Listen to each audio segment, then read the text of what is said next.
Halo guys, balik lagi bersama Bang Theo di sini. Kali ini Bang Theo akan melanjutkan cerita Against the Sky Supreme. Buat kalian yang penasaran, langsung saja ya simak video kali ini. Mendengar kata-kata dari Tanyun, mata Chow Bin menjadi merah. Jika kamu tidak ingin melakukannya, aku khawatir kamu akan menderita siksaan yang lebih kejam, kata Tanyun. Aku Chow Bin bersumpah bahwa rasa malu yang aku derita hari ini akan kubalas berkali-kali lipat padamu, Tanyun, kata Chow Bin dalam hatinya. Setelah Chow Bin bersumpah diam-diam, kepalanya yang diinjak Tanyun mengangguk dan memberi isyarat kepada Tanyun bahwa dia akan melakukan sesuai yang dikatakan oleh Tanyun. Tanyun mengangkat kakinya. Jika kamu berbicara omong kosong lagi, tangan kananmu akan aku potong. Setelah itu suara tamparan terdengar dengan jelas. Chow Bin menahan rasa sakit di kaki dan lengan kirinya, melambaikan tangan kanannya dan menampar dirinya sendiri 3 kali. Setelah itu ketika Chow Bin mengeluarkan perahu roh dan ingin naik ke perahu roh, Tanyun mencibir dan menginjak punggungnya. Tanyun, apa yang ingin kamu lakukan? Chow Bin tampaknya ketakutan. Tanyun memandang Daniu dan yang lainnya dan berkata dengan sungguh-sungguh, kalian tamparlah Chow Bin karena telah menghina kalian. Beri dia pelajaran 2 kali lipat. Aku duluan. Daniu menyeringai, menghampiri Tanyun, menjabak rambut Chow Bin, mengangkat kepalanya dan langsung menampar kepala Chow Bin. Kamu ini bajingan macam apa? Ya, kami memang tukang, tapi bukan tukang rendahan seperti yang kamu katakan. Ketika Chow Bin melihat lebih dari 700 murid tukang yang mengantri ke arahnya, dia gemetar karena marah dan meraung. Tanyun, kamu bisa membunuhku tanpa menghinaku. Kamu memiliki kemampuan untuk membunuhku sekarang. Jika tidak dibatasi oleh aturan, apakah kamu pikir kamu bisa hidup sampai sekarang? Tanyun berlari ke belakang Chow Bin, lalu berkata, lagi pula kamu bukan seorang jenius di mataku. Kamu hanyalah seekor anjing. Kamu selalu mempermalukan murid tukang. Apakah aku tidak boleh mempermalukan dirimu? Kata Tanyun sambil menggerakkan kaki kanannya menjauh dari punggung Chow Bin, menginjak lengan kanannya. Para murid menjadi penuh energi setelah mendengar ini, dan mereka semakin mengagumi sosok Tanyun. Lebih dari 700 murid melangkah maju satu persatu menampar Chow Bin. Ketika murid terakhir menampar Chow Bin, wajah Chow Bin sudah benar-benar berbeda. Dia menutup matanya dan menanggung penghinaan. Bajingan brengsek, kamu selalu arogan di kebun obat lingsan kami. Kamu harus membayarnya. Murid terakhir menampar Chow Bin dengan gila, menghancurkan hidung Chow Bin dengan pukulan. Tanyun, aku pasti akan membunuhmu, Chow Bin meraung dalam hatinya.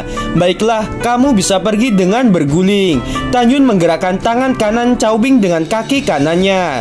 Chow Bin menumpang tanah dengan tangan kanannya, gemetar dan memanjat menuju perahu roh dengan susah payah. Saat dia meraih tepi perahu roh dengan tangan kanannya, Tanyun muncul di perahu roh dan menginjak tangan kanan Chow Bin dengan 1 kaki dan darah bercucuran. Tanyun, apa yang kamu inginkan? Chow Bin meraung dengan keras. Di perahu roh, Tanyun perlahan mengangkat kaki kanannya dan telapak tangan Chow Bin terlihat sangat mengenaskan. Aku berkata, kamu bisa pergi dari Gunung Abadi Changling dengan berguling. Sepertinya telingamu tuli, kata Tanyun dengan dingin. Dengan lambaian tangan kanan Tanyun, bilah yang terbuat dari 2 kekuatan spiritual terbang melewati kedua sisi pipi Chow Bin, memotong kedua telinganya. Tanyun berkata dengan acuh tak acuh, aku akan mengambil perahu terbang kelas menengah ini, jadi pergilah. Chow Bin meratap seperti hewan, mengambil telinga yang terputus di tanah dengan tangan kanannya yang berdarah, meringkuk menjadi bola dan berguling seperti batu meriam di bawah gunung peri Changling. Kakak Tan, aku benar-benar lega. Daniu dan yang lainnya tertawa. Dari sudut pandang mereka, seseorang yang mempermalukan mereka di wilayahnya mereka sendiri harus dipukuli sampai mati. Tanyun berjalan menuju Zhong Wuxiao yang pucat, berbicara dengan lembut. Xiao, apakah aku menakutimu? Zhong Wuxiao melangkah maju untuk meringkuk dalam pelukan Tanyun. Matanya yang indah mengungkapkan kekhawatiran yang mendalam. Kamu tidak menakutiku. Tan Yun hanya saja. Chow Bin adalah murid jenius dari tetua kelima. Sekarang dia kembali dengan terluka. Tetua kelima dan guruku akan marah. Aku khawatir mereka akan balas dendam padamu. Bodoh, jangan khawatir. Tan Yun melingkarkan tangannya di pinggang Song Wuxiao dan berkata dengan sombong, aku tidak takut mengenai hal itu. Selain itu, Chow Bin menggagumu dan menghina murid tukang. Dia juga ingin membunuhku. Adapun gurumu dan penatua kelima, aku tidak peduli jika ada dua musuh lagi. Tan Yun menundukkan kepalanya dan mencium kening Song Wuxiao dan berkata, Xiao, lihat aku. Song Wuxiao mengangkat kepalanya dan menatap Tan Yun dengan bingung. Xiao, ingat, aku tidak peduli berapa banyak musuh. Aku hanya peduli kamu tidak diganggu. Aku hanya peduli padamu, kata Tan Yun dengan tegas. Bahkan jika untukmu, aku bersedia menjadi musuh dunia. Kalimat aku hanya peduli padamu, untukmu aku rela menjadi musuh dunia, membuat Song Wuxiao tersipu malu. Xiao, kamu harus percaya padaku. Tidak peduli musuh atau kesulitan apa yang akan aku hadapi. Tan Yun dengan lembut memegang pipi Song Wuxiao dengan wajah tampan dan senyum yang menawan. Kamu harus percaya, kekasihmu tidak akan pernah kalah. Kamu hanya perlu hidup bahagia dan tidak mengkhawatirkan orang lain. Kalau tidak, aku akan menyalahkan diriku sendiri jika melihatmu mengkhawatirkanku. Song Wuxiao memfokuskan kepalanya, meneteskan air mata dan tiba-tiba memeluk Tan Yun. Gongsun Roxy menatap Tan Yun, diam-diam menghela napas dengan emosi. Tidak heran Junior Zhongwu mengabaikan banyak laki-laki. Sepertinya dia tahu beberapa rahasia milik Tan Yun. Sepertinya Junior Zhongwu sudah lama tahu bahwa Tan Yun bukanlah jiwa janin sampah, tetapi seorang jenius di antara para jenius. Mungkin dia juga tahu beberapa rahasia Tan Yun dan tahu bahwa Tan Yun adalah master yang hebat. Tan Yun memeluk Song Wuxiao dan berkata dengan bercanda, jangan menangis, wajahmu nanti terlihat pucat. Song Wuxiao tertawa terbahak-bahak dan sepasang tinju memukul dada Tan Yun. Tan Yun, apakah saudarimu Mengki akan marah karena aku? Jangan khawatir, aku akan memberitahunya tentang hubungan kita, kata Tan Yun. Tan Yun, aku khawatir saudarimu tidak akan menerimaku. Song Wuxiao mengerutkan bibirnya.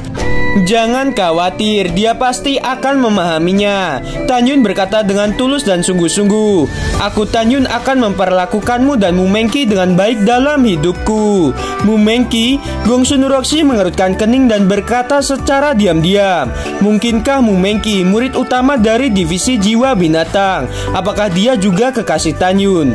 Dasar pria hidung belang. Gongsun Roxy merasakan sedikit kemarahan yang tidak dapat dijelaskan jauh di dalam lubuk hatinya karena suatu alasan. Gongsun Roxy tidak menyangka bahwa orang yang dia kagumi telah memonopoli 2 dari 13 wanita cantik di gerbang dalam. Song Wuxiao menatap Tan Yun dengan penuh kasih sayang dan dia dengan ringan berkata, aku percaya padamu. Apa yang kamu katakan aku percaya itu. Song Wuxiao tersenyum dan menarik Tan Yun ke depan Gongsun Roxy dan dia tersenyum. Tan Yun, izinkan saya memperkenalkan padamu. Ini Gongsun Roxy, dia seniorku. Dia bukan hanya murid langsung dari guruku, tetapi juga salah satu dari 13 wanita cantik di gerbang dalam. Dia juga sering membantuku. Mendengar ini, Tan Yun dengan sopan menggenggamkan tinjunya dan berkata, terima kasih senior Gongsun karena telah menjaga Xiao. Kamu tidak perlu sopan padaku. Gongsun Roxy berkata dengan tenang. Tan Yun, apakah kita pernah bertemu? Tidak, Tan Yun berkata dengan tegas. Gongsun Roxy tersenyum dan berhenti berbicara. Tampak sedikit linglung, tidak tahu apa yang akan dia pikirkan. Xiao menginaplah di Gunung Periku, kata Tan Yun. Song Wuxiao menggelengkan kepalanya sedikit. Matanya dengan enggan berkata, Tan Yun, aku telah lama pergi dari divisi senjata selama setengah bulan. Dalam setengah bulan lagi, aku akan menemani guru ke sekte abadi. Aku harus bergegas kembali, guru pasti sedang mencariku. Baiklah, Tan Yun sedikit kecewa melihat Song Wuxiao yang menawan. Tan Yun ingin tetap bersama dengannya. Song Wuxiao melihat ekspresi Tan Yun yang sedikit kecewa. Dia menggigit bibir merah terangnya, lalu berjinjit di samping telinga Tan Yun. Suaranya terdengar dengan pelan, "Aku akan bersamamu lain kali." Tan Yun sedikit merenung dan berkata sambil tersenyum, "Baiklah, aku akan mengantarmu pergi. Tidak perlu, senior dan aku bisa kembali sendiri." Song Wuxiao berkata dengan cemas, "Selain itu kamu menyakiti Cao Bin. Jika kamu mengantarku dan bertemu tetua kelima, itu akan sangat berbahaya." Song Wuxiao merapikan jubah Tan Yun dan berkata, "Jika kamu tidak ingin aku khawatir, kamu tidak usah mengantarku. Baiklah, aku akan mengirimmu ke gerbang gunung Divisipil." Tan Yun tersenyum melihat kembali ke Dan Yu, menunjuk ke perahu roh di tanah dan berkata, "Ini adalah kapal harta karun kelas menengah kalian mulai sekarang. Kapal ini dapat digunakan secara umum di Taman Pengobatan Lingsan." Mendengar hal ini, para murid sangat bersemangat, terutama Dan Yu. Setelah mengatur semuanya, cincin Kiang Kun Tan Yun menyala dan sebuah kapal harta karun kelas atas muncul entah dari mana. Perahu roh ini diperoleh ketika Tan Yun membunuh Pang Xiyuan. Tentu saja dia telah menghapus napas Pang Xiyuan ketika dia memurnikan embrio pedang di pagoda lantai 108. Segera perahu roh naik ke langit dan menghilang di atas gunung Changling. Mereka terbang ke gerbang gunung lebih dari 60.000 mil dengan sangat cepat. Saat Tan Yun terbang menjauh dari Gunung Abadi Changling, Tan Yun melirik ke puncak gunung dan melihat tidak ada bendera di atasnya. Tampaknya Shen Shubing tidak mencarinya. Setelah Tan Yun terbang jauh, Dan Yu dan murid-murid yang lainnya penuh semangat. "Lihatlah, kita semua memiliki perahu roh berharga kelas menengah. Dari banyaknya murid Divisipil, tidak banyak yang memiliki perahu seperti ini kan? Ngomong-ngomong, Dan Yu, apa kamu salah mendengar barusan? Mumengki juga salah satu kakak ipar kita." "Ya, sepertinya begitu. Lalu kakak ipar kedua kita yaitu Song Wuxiao.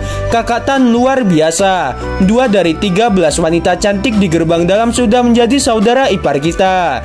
Jika kakak Tan bisa mengumpulkan ke-13 wanita cantik, itu sangat luar biasa." "Diam, apa kamu ingin mati?" Jika kepala Shen Shubing mendengar hal ini, "Tidak masalah jika kamu yang mati, tapi jangan buat kami mendapatkan masalah." Itu benar, kepala Shen Shubing juga salah satu dari 13 wanita cantik. Setelah beberapa saat, pedang Luofan dan Song Hong terbang di atas gunung abadi Changling dan bertanya kepada Dan Yu, "Kemana Tan Yun pergi?" Lebih dari setahun yang lalu, ketika Tan Yun pura-pura mati, keduanya berdoa untuk Tan Yun di depan makam. Dan Yu dan yang lainnya memiliki kesan yang baik terhadap keduanya. Jadi mereka memberitahu bahwa Tan Yun sedang mengantar kekasihnya. Setelah mereka mendengar, keduanya mengetahui bahwa Tan Yun sebenarnya memiliki 2 wanita cantik. Luofan dan Song Hong saling tersenyum ketika Dan Yu memberitahu keduanya bahwa Tan Yun baru saja menghajar Cao Bing yang menduduki peringkat 180 dalam daftar wolong dengan mudah. Keduanya terkejut dan sangat kagum. "Sekarang kita jelas bukan lawan Tan Yun." 3 jam kemudian, perahu roh tergantung di atas gerbang gunung Divisipil. Song Wuxiao memandang Tan Yun dengan enggan. "Perjalanan ke Sekte Abadi. Aku mendengar dari guru bahwa kecepatan perahu kelas atas juga akan memakan waktu 2 bulan. Setelah mencapai Sekte Abadi, akan diadakan kompetisi senjata, pil jimat dan formasi. Kompetisi 3 sekte juga diadakan selama 2 bulan sampai selesai. Ketika aku kembali, aku akan datang menemuimu." Tan Yun menekuk jari telunjuknya dan dengan lembut menggaruk hidung cantik Song Wuxiao dan berkata, "Jangan khawatir, dalam setengah bulan aku akan menemukan cara untuk pergi ke Sekte Abadi. Kemudian kita akan pergi bersama." "Benarkah itu bagus?" Song Wuxiao tersenyum seperti bunga dan segera tampak sedih. "Tetapi saudarimu Mengki akan keluar dari pagoda 20 hari lagi. Jika kamu pergi ke Sekte Abadi, kamu tidak akan bertemu dengannya." Memikirkanmu Mengki, mata Tan Yun penuh dengan cinta. "Tidak apa-apa, setelah kembali dari Sekte Abadi, kita akan mencari Mengki bersama." "Baiklah," Song Wuxiao mengangguk. "Tan Yun senior dan aku pergi duluan. Kita akan bertemu setengah bulan lagi." Ya, Tan Yun menginjak pedang terbang dan berkata, "Xiao, perahu roh ini adalah harta kelas atas untukmu." Song Wuxiao tampak khawatir. "Aku telah mendengar tentang apa yang terjadi padamu di divisi pil. Kamu telah menyinggung begitu banyak orang sekarang. Kamu dapat menyimpan perahu ini untuk kabur dari musuh. Tanyun memikirkan singa naga emas yang sebanding dengan harta terbaik dan berkata, aku memiliki benda terbang yang bahkan lebih kuat dan cepat. Kamu dapat mengambil perahu roh ini. Setelah mengatakan itu, Tanyun memberi Zhong Wuxiao mata air jiwa spasial kelas rendah yang diperoleh ketika Tanyun menukar mata air jiwa di pelelangan Wang Fu. Melihat Tanyun memikirkan dirinya, Zhong Wuxiao tergerak di hatinya. Dia mengambil mata air jiwa dengan gembira dan dengan enggan mengarahkan perahu roh itu untuk pergi. Sekarang Xiao telah memasuki tahap ke-8 dari alam jiwa janin. Dengan mata air jiwa spasial itu, dia seharusnya bisa segera memasuki tahap ke-9. Dengan suara yang pelan, Tanyun terbang ke gerbang gunung divisi pil. Setelah pedang terbang turun di tempat yang tidak ada orang, Tanyun mengenakan jubah dingin bernapas kura-kura, menginjak singa naga emas, bergegas ke langit dan menuju gunung abadi Bingking.